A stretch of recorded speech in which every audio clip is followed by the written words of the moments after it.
الحمد لله رب العالمين والصلاة والسلام على سيد المرسلين وخاتم النبيين سيدنا وحبيبنا محمد وعلى آله وصحبه أجمعين ومن تبعهم بإحسان إلى يوم الدين. با سلام و درود خدمت شما بینندگان عزیز، هر جا که هستید براتون اوقات خوبی را آرزو می کنم و امیدوارم لحظه هاتون پر از عبادت و طاعتی باشد که مورد قبول و رضایت خداوند مهربان هست. هر چقدر تلاش کنیم مادامی که اخلاص وجود دارد باکی نیست در این که اگر خطایی و اشتباهی صورت بگیرد و از سر ناآگاهی و نادانی باشد، اما آنجایی که ما پیرو قرآن و سنت هستیم، در سنت پیامبر آنگونه که عبادات رو پیامبر انجام داده است مکلف هستیم انجام بدیم. امروز میخوام در مورد خطاهای رایجی که در حج وجود دارد رو بگم. خیلی از مسلمانان حج رو میرن اما مرتکب اشتباهات و خطاهای خاصی هم میشوند که در این برنامه به اون خواهم پرداخت. حجی که از عبادات بسیار بزرگ هست و اما خطاهای رایجی که رخ میدهد هم کم نیستند و اون هم دلیل بر این هست که مردم شاید از سر ناآگاهی و ندانستن هست که مرتکب اینها میشن. پیامبر اکرم علیه السلام فرمودند خذوا عنی مناسککم، فرمود از من مناسک حجتون رو یاد بگیرید، از من بیاموزید مناسک حجتون رو. و از جمله قضایی که ما مکلف هستیم اون گونه حج کنیم که پیامبر حج کرده است و نگاهی به اون داشته باشیم و بیاموزیم که حج پیامبر اکرم علیه السلام چگونه بوده است. اولین اشتباه این هست که انسان نمیره دنبال آموختن احکامی که از حدیث پیامبر اکرم استخراج میشه و خیلی ساده و روان میشه آموخت که پیامبر چگونه حج کردند و در حجشون چه بوده است. ولی نقطه مهمتر از همه اینها این هست که انسان روح حج رو و معنای حج رو و شعاری که حج براش درست شده است و اهدافی که حج دارد رو نباید فراموش کنه. این مهمتر از همه این چیزهایی هست که انسان شاید بعضی وقتا میبینه یک کسی متمسک میشه به یه چیز جزئی اما چیز کلی‌تر که در حج وجود دارد و اون هم تسلیم امر خدا شدن و ذکر و یاد خداوند کردن رو فراموش میکنه. و خدا الحج اشهر معلومات، خدا میفرماید حج شهر ماه‌های مشخصی هست، در یه ماه مشخصی حج فرض میشه بر انسان و انسان در اون ماه هست، در اون زمان مشخص هست که میتونه حج رو بره و به خاطر فرمود واذکروا الله فی ایام معلومات، در ایام معلوماتی که وجود داره، یعنی چند روز معلوم و مشخصی که در حج هست شما ذکر کنید. یعنی همیشه ذکر خدا کردن مطلوب هست ولی این ایام ایام ذکر، ایام دعا، ایام توحید و بندگی خالص خدا کردن هست، تجرد از همه تعلقات هست. ولی خب از خطاهای رایجی که وجود دارد، اولین خطای رایج این هست که انسان حجش رو به خاطر نام و نشان برود. خیلی هستن که حج میروند که وقتی که برگشتن بهشون بگن حاجی، حج میروند وقتی که برگشتن مردم به اسم حاجی صداشون بزنن، میگه من رفتم و برگشتم ولی هیچ نشانی از نشانه های حج وجود نداره، پس باید این نشانه وجود داشته باشد. به خاطر همین میبینی بعضیا نه به خاطر شعیره حج بلکه به خاطر اینکه مردم بدونن که حج رفته سراشون رو میتراشن. کسی گرچه تراشیدن سر جزو واجبات حج هست در ایام حج، اما اگر نیتت به خاطر این باشه که مردم بدونند، آره سرتو بتراش که مردم بدونن، در نتیجه اجر و عبادتت رو از دست خواهی داد. و یا اونی که حج میره به خاطر خودش یک شالی رو با خودش میاره و اینو دور کمرش میبنده که مردم بدونن ایشون حاجی هست و خیلی ها رو ما دیدیم که به خاطر همین کمربندی که یا همون شالی که به کمرشون میبندن که مردم بهشون بگن حاجی و احترام دیگری براشون قائل باشند، یا گول حرفشون بگن این حج رفته، در نتیجه آدم درستیه و حتما گران نمیفروشه، حتما کلا سرمون نمیذاره. همونطوری که کسی بخواد در لباس شهرت قرار بگیره.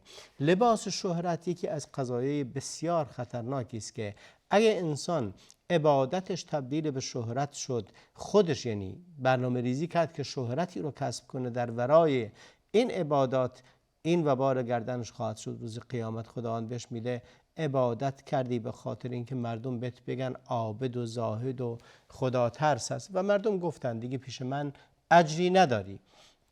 اینجاست که اولین قضیه تصحیح نیته. باید نیتت رو اصلاح کنی و خطای بزرگیه که اگر به خاطر مردم بری، به خاطر شهرت بری، به خاطر اینکه حالا یه سیاحت میری.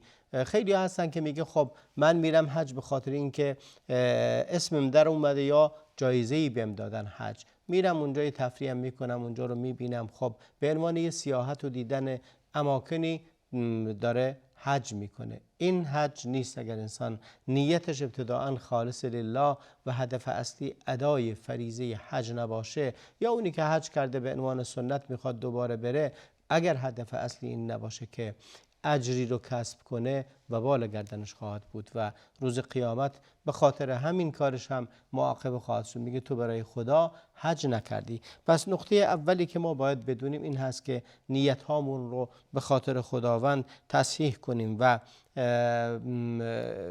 خالصانه لله به خاطر خدا بریم و تجرد لله باشه، نه هیچ کار دیگری.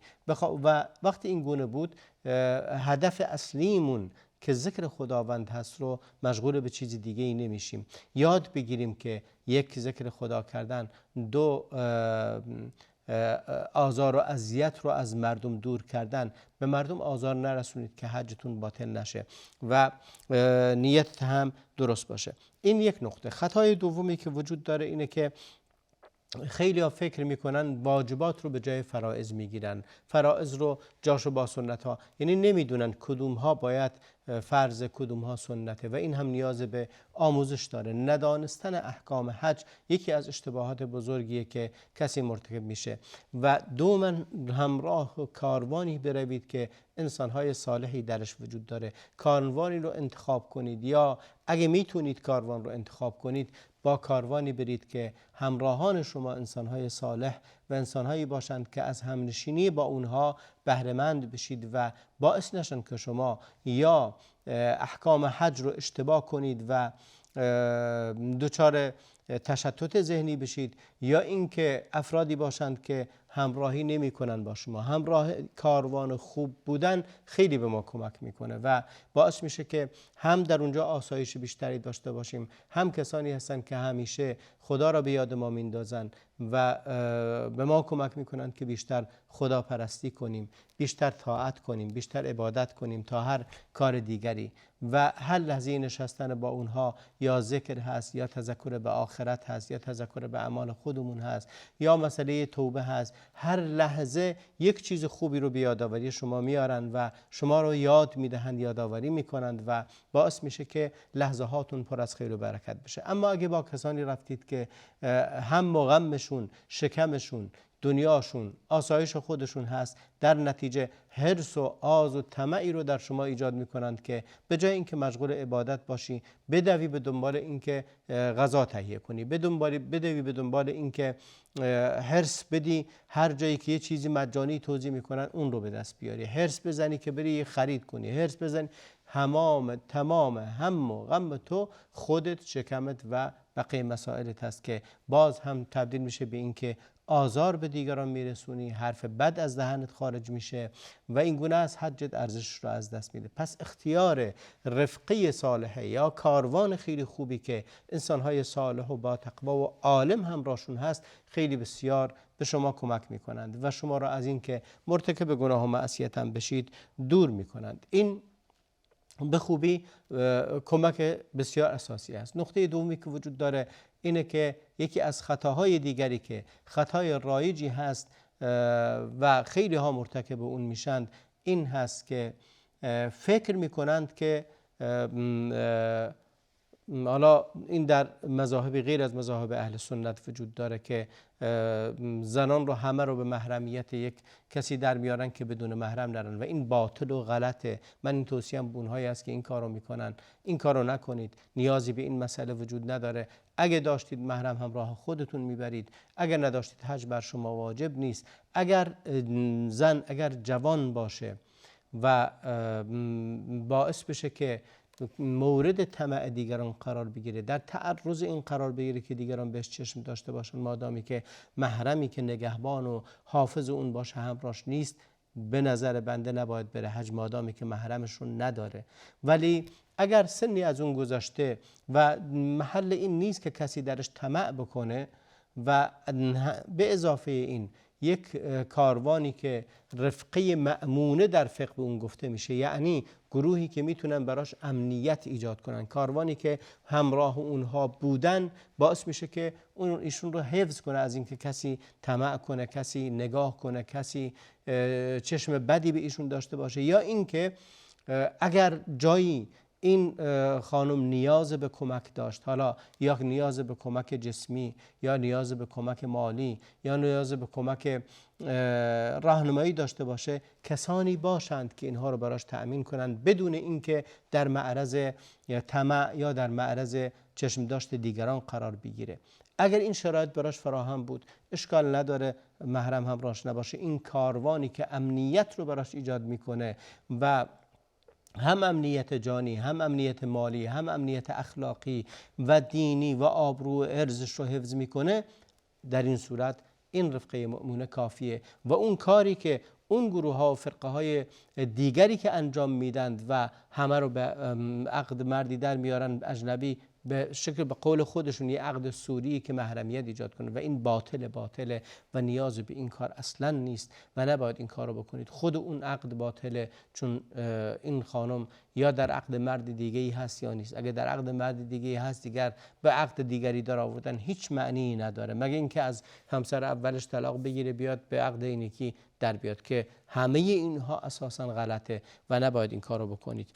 و این هم از موضوع دیگه. یکی از خطاهای رایج دیگه این هست که خیلی درش میفتن، گرچه این خطا نیست ولی مشقت رو بر خودشون سنگین تر میکنند.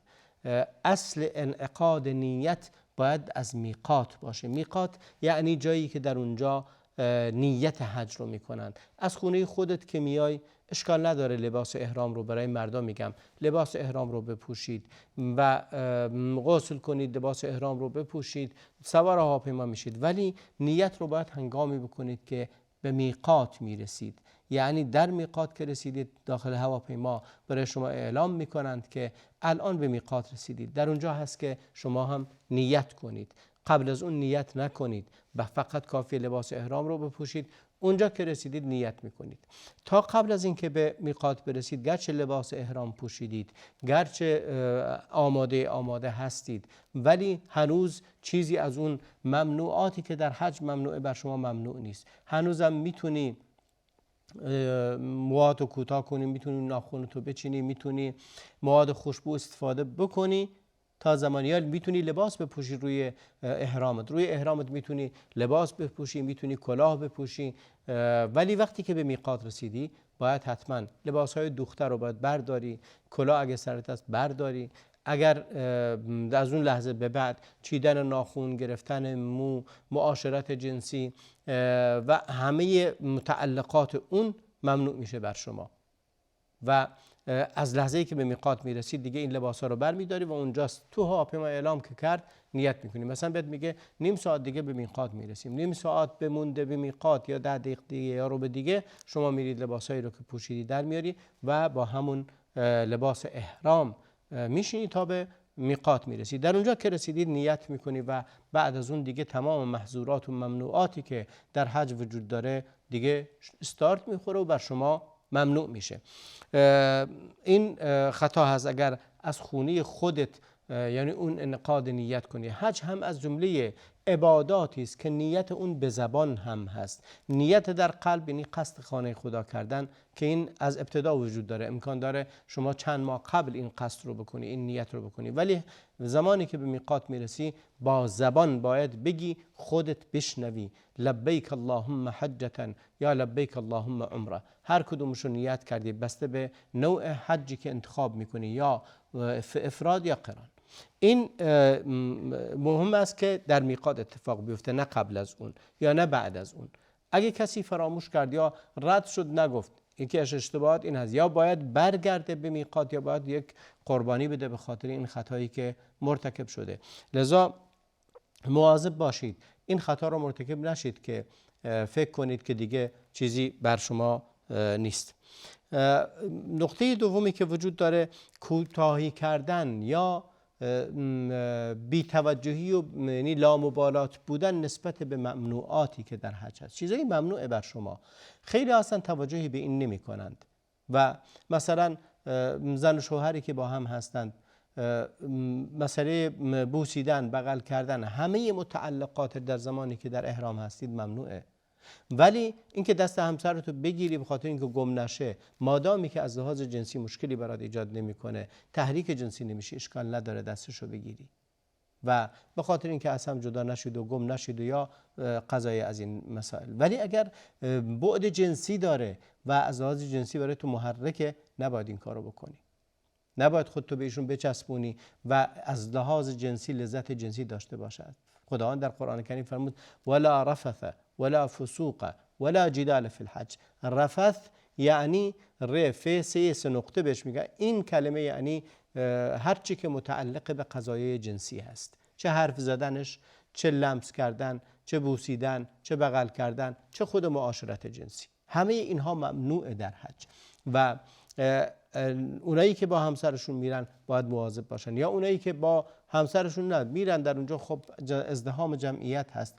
اگه میدونی واقعا مورد تأثیر داره رود از لحاظ جنسی، سعی کن که به شیوه این وارد بشی یا سعی کنی بر حذر باشی در احتکاک با نامحرم، در احتکاک با زنان، حتی محرم، یعنی حتی همسر خودتون، اگر درتون این تأثیر رو دارد. پس یکی از خطاها این است که خیلی مواقع میبینی که کسی احرام کرده اما امکان داره در قضای جنسی حرف بزنه، حتی شوخیشم در قضای جنسی حرف بزنه، در قضای جنسی یا لمس کردن یا بغل کردن یا هر چیز دیگری در این باب شرعاً ممنوعه و از محصولات احرام هست و باعث میشه که اگه معاشرت جنسی صورت بگیره حجتون باطل میشه و اگر صورت نگیره باز هم اجرتون کم میشه و از حجتون کاسته میشه اجرش.